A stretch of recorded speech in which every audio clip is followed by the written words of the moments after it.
जमा शशुम, उर्दू बाल भारती।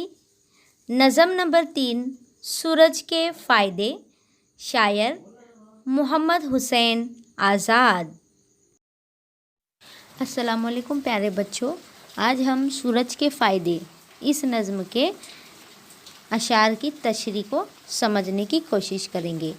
सबसे पहले हम चलते हैं पहली बात की तरफ। इस नज़्म के शायर मोहम्मद हुसैन आज़ाद हैं। किसी गांव में एक बुढ़िया रहती थी, बड़ी खूसट और ज़िद्दी। उसके पास एक मुर्गा था जो रोज़ सुबह बांग देता, कुकड़ू कूं कुकड़ू कूं। थोड़ी देर बाद सूरज तुलू होता और सुबह हो जाती। बुढ़िया सोचती कि सूरज तो मेरे मुर्गे के बांग देने से निकलता है। अगर मैं इसको गांव से बाहर लेकर चली जाऊं तो सूरज कैसे निकलेगा। उसने गांव वालों से कहा, मैं अपने मुर्गे को लेकर जा रही हूं। जब ये बांग नहीं देगा तो सूरज नहीं निकलेगा, तब तुम लोग मेरी कदर करोगे। बुढ़िया मुर्गे को लेकर पास की पहाड़ी पर चली गई। रात गुजर गई और सुबह वक्त पर सूरज तुलू हुआ। बुढ़िया मुंह लटकाए लौट आई। गांव वाले उसकी सादगी पर हंसने लगे। सोचकर बताइए कि मुर्गे के बांग देने और सूरज के तुलू होने में क्या ताल्लुक़ है। सूरज की रोशनी इंसानों, हैवानों और नबातात के लिए ज़रूरी है। ज़ेल की नज़्म में बताया गया है कि सूरज से हमें क्या क्या फ़ायदे होते हैं। तो प्यारे बच्चों, एक बूढ़ी औरत जो है, उसके पास मुर्गा था। वो समझती थी कि उसका मुर्गा बांग देता है, इसलिए सुबह होती है, सूरज निकलता है। इसलिए वो एक मर्तबा क्या करती है, गांव के लोगों से कहकर वहाँ से चली जाती है कि मेरा मुर्गा लेकर मैं जा रही हूँ, क्योंकि तुम मेरी कदर नहीं करते। मेरा मुर्गा अगर बांग नहीं देगा तो यहाँ पर कभी सूरज नहीं निकलेगा, सुबह नहीं होगी। इसलिए वो चली जाती है, किसी पहाड़ी पर जाकर रहती है। लेकिन सुबह वक्त पर सूरज तुलू होता है और बुढ़िया जो है अपना मुंह लटकाए नाराज़ होकर गांव में वापस चली आती है। तो लोग उसकी सादगी पर उसको देखकर हंसने लगते हैं। तो इस तरह से इस नज़्म में शायर ने हमें बताया है कि सूरज क्या क्या फ़ायदे पहुंचाता है। अब देखते हैं शायर मोहम्मद हुसैन आज़ाद की जान पहचान। मौलाना मोहम्मद हुसैन आज़ाद 10 जून सना 1830 को दिल्ली में पैदा हुए। उन्हें बचपन से शायरी का शौक़ था। उनके वालिद का नाम मौलाना मोहम्मद बाकिर था, जिन्हें 1857 में कत्ल के इल्ज़ाम में अंग्रेज़ी हुकूमत ने शहीद कर दिया। उस वाक़ये के बाद मोहम्मद हुसैन आज़ाद दिल्ली से लखनऊ और फिर लाहौर आ गए। उनकी काबिलियत को देखकर उन्हें गवर्नमेंट कॉलेज में अरबी और फ़ारसी का प्रोफेसर मुकर्रर किया गया। क़सस हिंद, आबे हयात और दरबार अकबरी उनकी अहम किताबें हैं। आबे हयात उनकी बेहतरीन तसनीफ़ मानी जाती है, जिसमें उर्दू ज़ुबान के मशहूर शोरा के हालात और कलाम के नमूने दर्ज हैं। मोहम्मद हुसैन आज़ाद ने 22 जनवरी सना 1910 को लाहौर में वफ़ात पाई। प्यारे बच्चों, मौलाना मोहम्मद हुसैन आज़ाद जो हैं वो 1830 को दिल्ली में पैदा हुए थे। बचपन से ही उनको शायरी करने का बहुत शौक़ था। उनके वालिद का नाम था मौलाना मोहम्मद बाकिर। अब 1857 के वक्त में 1857 में कत्ल के इल्ज़ाम में अंग्रेज़ी हुकूमत ने उन्हें शहीद कर दिया था। किन्हें? वो मौलाना मोहम्मद बाकिर को, यानी इनके वालिद को। इसलिए वो इस वाक़ये के बाद वहाँ से दिल्ली से होते हुए लखनऊ और लखनऊ से फिर लाहौर में आकर रहने लगे। अब उनकी काबिलियत को देखकर उन्हें गवर्नमेंट कॉलेज में अरबी और फ़ारसी का प्रोफेसर बनाया गया। अब उन्होंने जो किताबें लिखी हैं उनके नाम हैं क़सस हिंद, आबे हयात और दरबार अकबरी। आबे हयात उनकी बेहतरीन तसनीफ़ मानी जाती है। प्यारे बच्चों, तसनीफ़ का मतलब होता है किताब लिखना। आबे हयात उनकी लिखी हुई किताबों में से बेहतरीन किताब मानी जाती है। और एक लफ्ज़ है तालीफ़। तालीफ़ का मतलब होता है दूसरी किताबों से अच्छे मज़ामीन चुनकर उन्हें दोबारा तरतीब देना। तो आबे हयात एक ऐसी किताब है जिसमें उर्दू ज़ुबान के मशहूर शौरा, शायर की जमा शौरा, उनके हालात, उन्होंने क्या क्या कलाम लिखे हैं, उसके नमूने सब कुछ आबे हयात किताब में इन्होंने दर्ज किया है। इस तरह से इनका 22 जनवरी सना 1910 को लाहौर में इंतकाल हो गया। वफ़ात पाना यानी इंतकाल हो जाना। तो अब हम बढ़ते हैं अशार की तशरीह की तरफ। देखते हैं शायर इस नज़्म में सूरज के क्या क्या फ़ायदे बताए हैं। तो यहाँ पर एक वालिद हैं, एक बाप है जो अपने बच्चे को सूरज के फ़ायदे बता रहा है। सबसे पहले, निकल आया सूरज बड़ी देर का, ज़रा आँख खोलो बहुत दिन चढ़ा, न सो अब नहीं है ये सोने का वक्त, उठो है ये मुँह हाथ धोने का वक्त। प्यारे बच्चों, बहुत ही आसान अल्फाज हैं, इसमें आपको समझने में बहुत आसानी होगी। देखिए, एक बाप अपने सोए हुए बच्चे को जगा रहा है और कह रहा है कि निकल आया सूरज बड़ी देर का, यानी सूरज निकलकर बहुत देर हो चुकी है, ज़रा अपनी आँख खोलकर देखो, दिन बहुत चढ़ चुका है। दिन चढ़ना यानी सूरज निकलकर देर हो चुकी है, टाइम हो चुका है। अब आगे कह रहा है, न सो अब नहीं है ये सोने का वक्त। अब तुम जो सो रहे हो ये सोने का वक्त नहीं है, बल्कि कौन सा वक्त है? उठकर अपने हाथ मुंह धोने का वक्त है। तो इस तरह से उसका बाप उसे प्यार से जगा रहा है। अब बच्चा क्या करता है? सुनते ही लड़का हुआ उठ खड़ा। जैसे ही उसने अपने वालिद की बात सुनी कि दिन बहुत निकल आया है, तो वो फ़ौरन उठता है और खड़ा हो जाता है और फ़ौरन अपने हाथ और मुंह धो के वहाँ पर हाजिर हो जाता है। हाजिर होना यानी वहाँ पर आ जाना जहाँ उसके वालिद बैठे हुए थे। अब उसके वालिद उसे प्यार से समझाते हैं। क्या समझाते हैं? कहा बाप ने फिर बड़े प्यार से, सुनो आज सूरज के तुम फ़ायदे।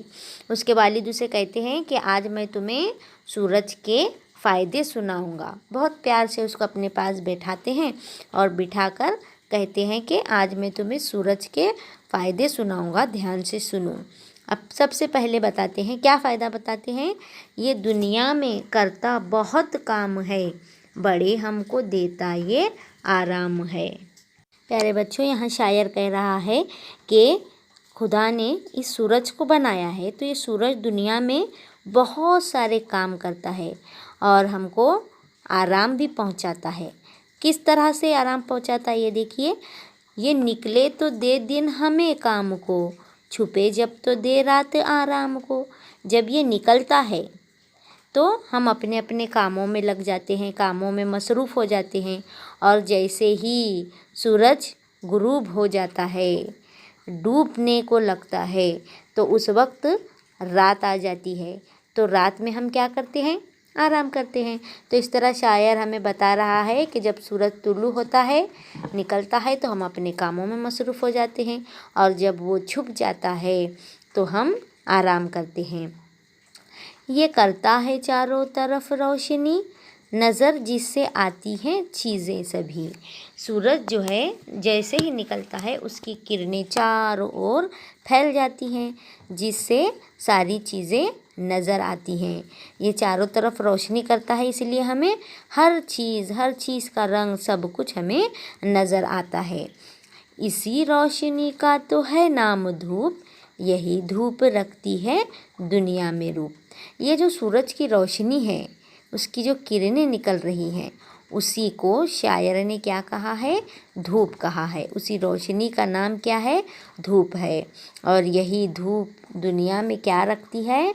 अपना एक रूप रखती है, यानी अपनी एक शक्ल और सूरत रखती है। उसी धूप से हमें पूरी दुनिया का रंग रूप नज़र आता है।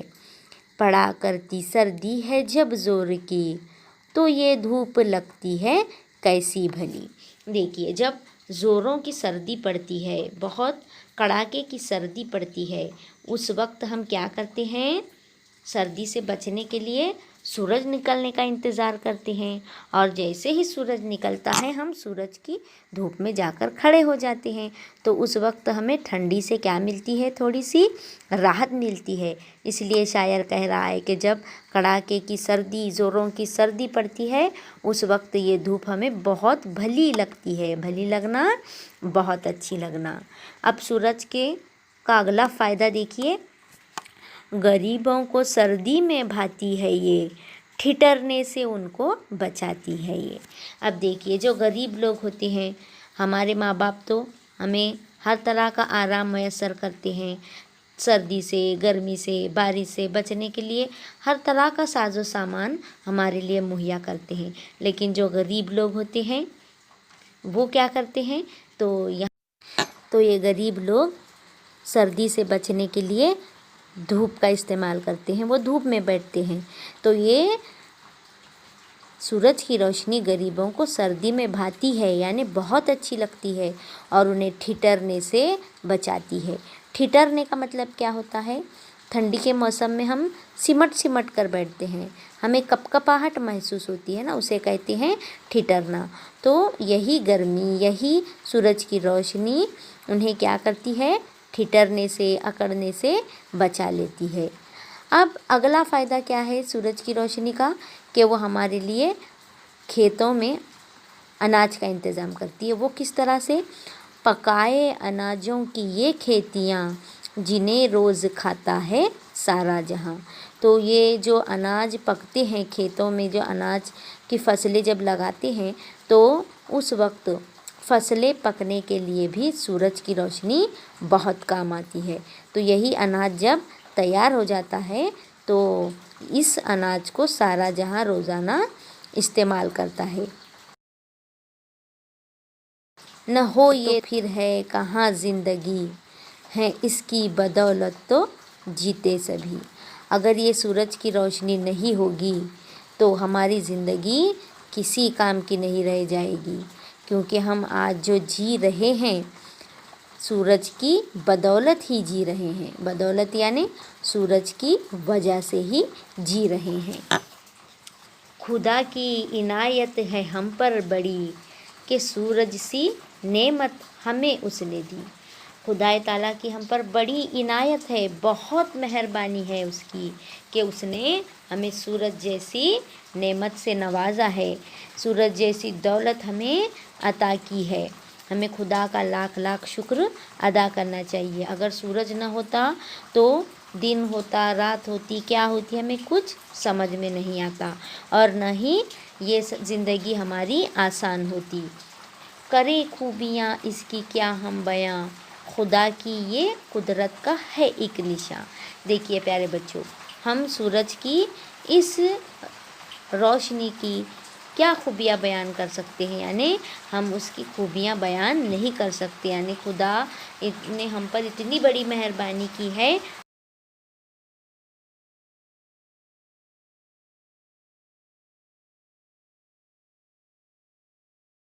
हम इतना ही कह सकते हैं कि सूरज ये खुदा की कुदरत का एक निशान है, उसकी एक निशानी है, खुदा की कुदरत की एक निशानी है।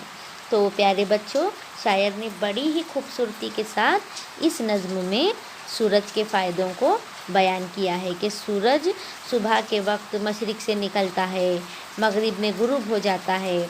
सुबह से लेकर शाम तक के वक्त को हम दिन कहते हैं और शाम से सुबह तक का वक्त रात कहलाता है।